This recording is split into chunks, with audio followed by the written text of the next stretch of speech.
que a partir de los 70 se inicie, como es sabido, una eclosión de desafíos paradigmáticos que se presentan en unos casos como enmiendas al paradigma de la historia económica y social, y en otros como intentos de vuelta a la vieja historia, y en otros como intentos de abierta ruptura. Y esos intentos de abierta ruptura están especialmente recogidos en las preocupaciones de Historia-Debate, porque son en realidad toda la corriente postestructuralista y posmodernista que Historia-Debate rechaza, en el sentido de que rechaza el supuesto básico que está detrás, que es la idea de una historia discursiva. O sea, frente a la historia y la realidad social estructurada, los supuestos postestructuralistas y posmodernistas van en dirección a la idea de lo discursivo. Esa idea, si se analiza en profundidad, rompe con todos y cada uno de los avances de la historiografía del siglo XX. Y precisamente por eso Historia-Debate se posiciona frente a eso. Historia-Debate es una reflexión, por lo tanto, sobre eso, una reflexión que pretende extraer las lecciones oportunas de todo esto, de todas estas enmiendas, análisis, aplicada a una situación actual de la profesión histórica que, como se sabe, está muy extendida, muy diversificada, está muy sometida a las presiones del mercado cultural y, por lo tanto, hay que replantear. Y, básicamente, los rasgos de esta propuesta paradigmática que están recogidos en el manifiesto, yo lo resumiría exactamente en 6 propuestas, que paso a leer de una manera prácticamente telegráfica. Primero, la apuesta por una historiografía reflexiva, interesada por la discusión teórica. Una historiografía que juegue un papel primordial, dado el enorme interés que existe entre muchos historiadores en la reflexión teórica. A eso se le llamó a veces historiografía inmediata, para diferenciarla de la historia de la historiografía, que no se preocupa más que por el pasado de los historiadores, pero no por el presente de los historiadores. Segundo, una reivindicación de las fuentes en un sentido amplio que acumula todos los logros en materia de fuentes de todas las corrientes historiográficas del siglo XX. Tercero, una interdisciplinaridad mucho más exigente, que es consciente exactamente de lo que intercambia, hasta dónde están los límites en los intercambios.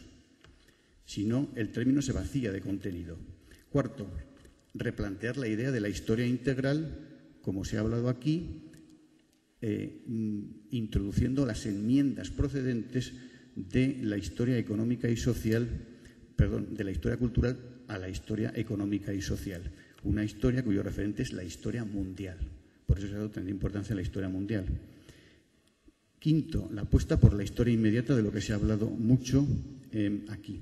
Aquí quiero simplemente indicar que la apuesta por la historia inmediata es un intento de ir más allá del dominio académico denominado en Francia, desde los finales de los años 70, historia del tiempo presente. De hecho, la historia del tiempo presente, tal y como se practica en Francia, ya se debate, está sometida a un fuerte debate en Francia. Y, finalmente, reivindicar la historiografía como profesión en un sentido amplio, que, como decía Carlos Barros, abarca no solamente a los investigadores académicos, sino a un colectivo mucho más amplio, como se puede observar en Historia-Debate, en la gente que se conecta a la web y participa en los debates. Eso significa que los problemas que rodean a la profesión de historiador, incluidos los problemas laborales de los licenciados, sea una preocupación habitual. Nosotros queremos, termino, que este análisis del cambio historiográfico es una experiencia que puede ser un modelo, y esperamos que otras disciplinas expongan sus problemáticas. Nada más, muchas gracias.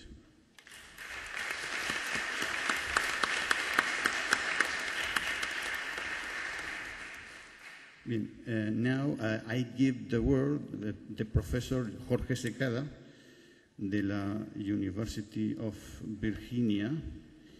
He exposed his paper titled Historiographical Paradigms in Contemporary Philosophy. Muchas gracias. A pedido de la organización del Congreso he hecho el resumen que voy a presentar en inglés. y ruego que los hispanoparlantes nos disculpemos por este hecho.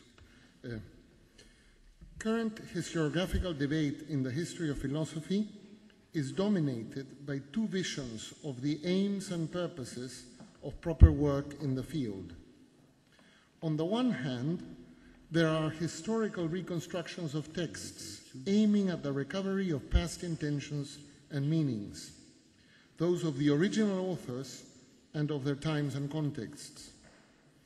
On the other hand, there are philosophical rearticulations aiming to make the best philosophical sense possible in contemporary terms of past texts. Thus, two paradigms are generated and a debate follows. Notions of anachronism and antiquarianism are part and parcel of the debate. Indeed, it can be seen, the debate, as manifested by the following dilemma.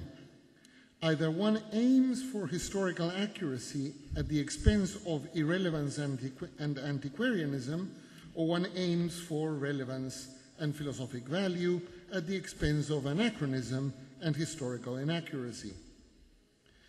Reflection on the study of the history of philosophy presents us with the question of the relationship between the accurate account and interpretation of texts from the past and our contemporary understanding of philosophical problems. As Hegel recognized, this indeed is the core problem of philosophical historiography. What is the relation between philosophy and its history? The question after the relation between philosophy and the history of philosophy, and between history and philosophy in the history of philosophy, touches upon issues which are not only methodological, but are properly philosophical, and which arise from reflection on the relation between philosophy and its history, on the nature of the interpretation of past texts, and on the boundaries between historical recovery and philosophically enlightening reconstructions.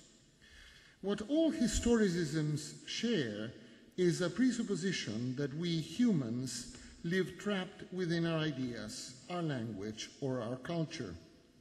Historicism is one more expression of the Enlightenment's arrogance and self-sufficiency. It takes the human condition to be one of self-centeredness and not one of openness to the world, to what is other than ourselves. Truth, knowledge, reality itself are thus conceived as the result of our own subjectivity, be it mental or individual, linguistic or cultural. Any interior prison, however, presupposes an outer world, a world beyond itself. Inevitably, historicism is forced to recognize it, and so it fluctuates between the onanistic seduction of self-consciousness and the therapeutic calling of the real.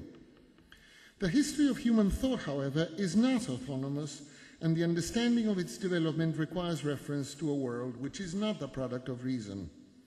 Historicism ignores an essential aspect of intellectual life, the pressure which reality exerts on our beliefs. It is this omission which sustains its statement that there are no questions common to all the history of philosophy.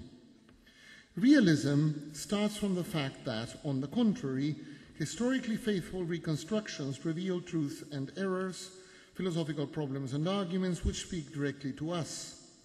The realist holds that without ignoring the methodological precept that in historical work we must remain within the boundaries of the studied texts themselves and that we must seek to recover their own context and uses, we will, however, discover that contexts are never completely different.